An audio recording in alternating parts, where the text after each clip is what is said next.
बता रहे हैं, यूनाइटेड नेशन ह्यूमन राइट्स की एक रिपोर्ट हमारे सामने आती है और उन्होंने ये रिपोर्ट पेश की और उसमें ये लिखा हुआ था कि UN expert demand release of Baloch human rights defender and an end to crackdown on peaceful protest. इस पर सर आप क्या राय रखते हैं, क्या कहना चाहेंगे? और हमारे डॉन न्यूज़ पे भी आई, क्या कहना चाहेंगे? उनकी जानिब से ये रिपोर्ट्स आ रही हैं। महारंग बलोच के बाद हमने पिछले दिनों देखा कि सिमी बलोच को भी जो है वो अरेस्ट किया गया था। इन सब वाक़यात पर यूएन एक्सपर्ट्स ने इस सिलसिले में अपनी तशवीश का इजहार करते हुए पाकिस्तानी अथॉरिटीज से फौरन गिरफ्तार किए गए एक्टिविस्ट की रिहाई और पुरसुकून एहतजाज पर क्रैकडाउन खत्म करने का मुतालबा किया है। वज़ीर आज़म शहबाज शरीफ की ज़ेर सदारत वफाकी और सूबाई क़यादत का अहम इजलास हुआ है। अस्करी हुक्काम ने भी इजलास में शिरकत की। इजलास में फैसला किया गया कि जाफर एक्सप्रेस पर हमला करने वालों को दुनिया के सामने बेनकाब किया जाएगा। आज़म की ज़ेर सदारत वफाकी और सूबाई क़यादत की बड़ी बैठक। हुकूमती ज़राए के मुताबिक दहशत गर्दी के खिलाफ हुकूमत के वाज़े और दो टोक मौक़िफ़ पर गुज़िश्ता रोज़ वज़ीर आज़म हाउस में इजलास हुआ।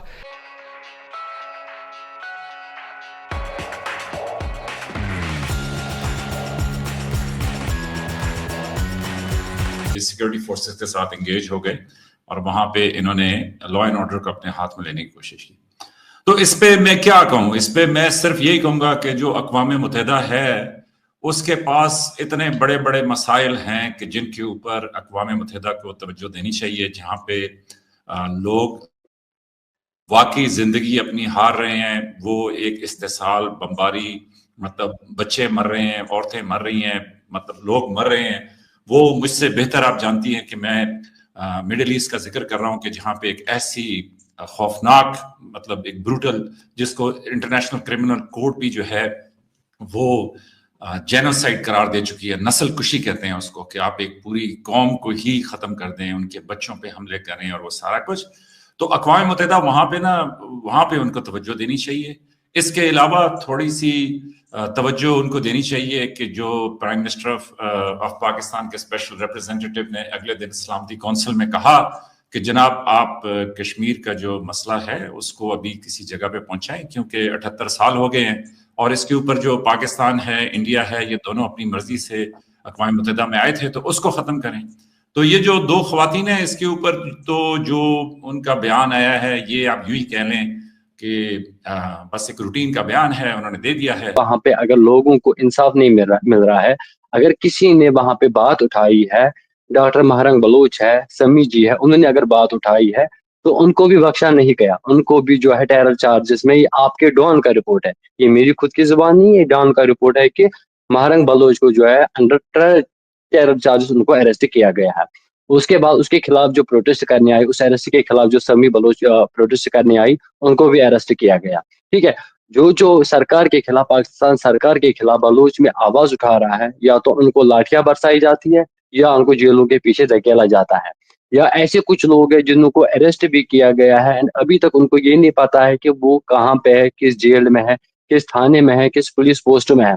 तो नॉर्मल सी बात है, जहाँ पे किसी का बच्चा, किसी का बाप, किसी का भाई, किसी की बहन, किसी की बीवी, किसी की माँ अगर अरेस्ट करके गए हैं या प्रोटेस्ट करने के लिए शाम को घर वापस नहीं आएंगे, नेचुरल सी बात है कि वो फैमिली या वो एरिया जो है वायलेट हो जाएगा कि हमारा बच्चा, हमारी बहन, हमारी माँ, हमारी बीवी कहाँ पे है, उसको पाकिस्तान फोर्सेस ने रखा कहाँ पे है। अगर पाकिस्तान की गवर्नमेंट बलूचियों को अपने राइट्स देने में नाकाम हो रहे, एटलीस्ट वहां पे औरतों पे जुल्म ना करे, औरतों को तो बख्शिए। ये वही जब जाफर एक्सप्रेस हाईजैक हुई थी, ये वही बीएलए वाले हैं जिन्होंने औरत और बच्चों को जो है बाइज्जत बरी किया, उनको छोड़ा। जो सिक्योरिटी फोर्सेस वहां पे थे, सिविलियन ने उनको जो है होस्टेज उनको बनाया। लेकिन कहीं ना कहीं अगर देखें बलूच की हालत जो है दिन ब दिन बदतर ही होती जा रही है। पाकिस्तान गवर्नमेंट आखिर फिर नेगोशिएटिंग के साथ कब करेगी?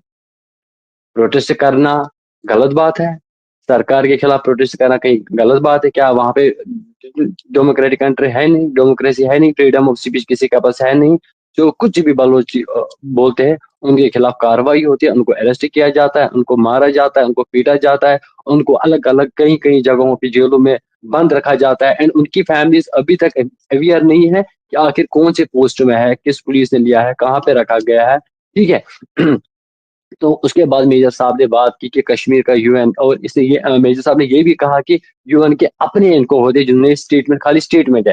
اگر یہ اسٹیٹمنٹ خالی نارمل سے اسٹیٹمنٹ ہے دین باقی جتنے بھی باتیں کی وہ بھی نارمل اسٹیٹمنٹ ہی ہے.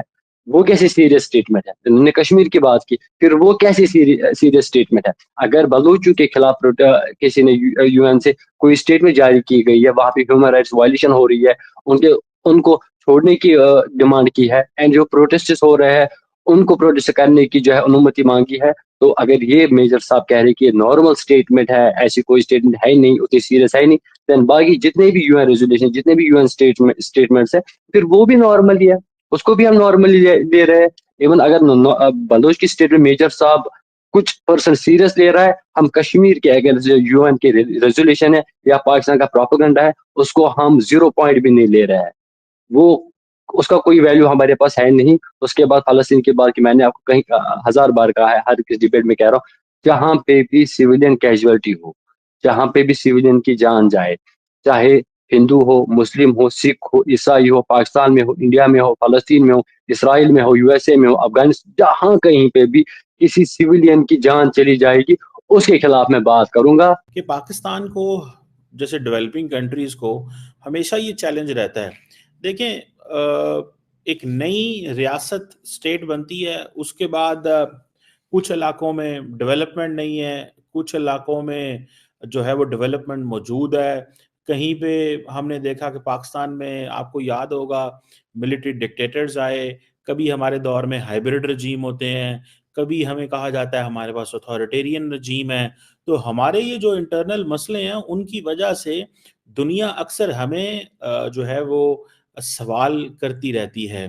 اب یہ جو یو این بیسڈ جو جسے کہتے ہیں نا ایکسپرٹس ہیں، انہوں نے، اور یہ میں نے دیکھے ہیں ایکسپرٹس، ان میں ایک میری لیلور ہیں جو اسپیشل ریپورٹر ہیں on the situation of human rights, پھر اسی طرح گیبریلا سٹرونی ہے ایک جو چیئر پرسن ہے، اور اسی طرح اور 2-4 لوگ ہیں. تو یہ جن کو بہت سارے اور لوگوں نے انڈورس کیا ہوا ہے. اب ہوتا یہ ہے کہ جب یہ human rights independent human rights والے بات کرتے ہیں تو پاکستان کی جو پروفائل ہے وہ اس طرح بڑھتی ہے کہ اس میں کچھ نہ کچھ پھر دنیا جو ہے وہ بولتی تو ہے.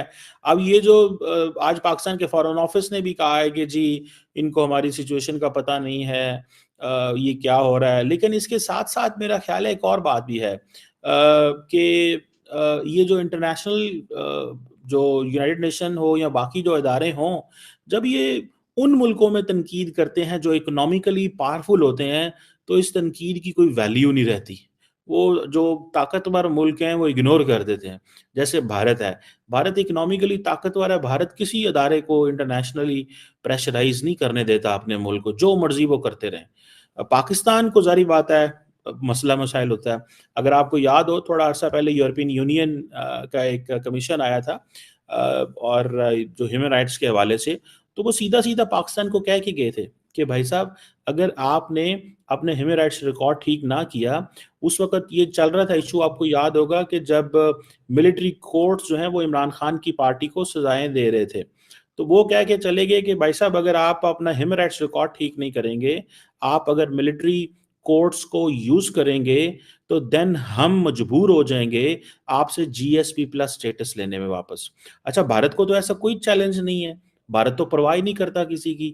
ہم خطرے میں رہتے ہیں ہمیں کہ جی ہم نے یہ چیز کی تو یورپین یونین آ جائے گا.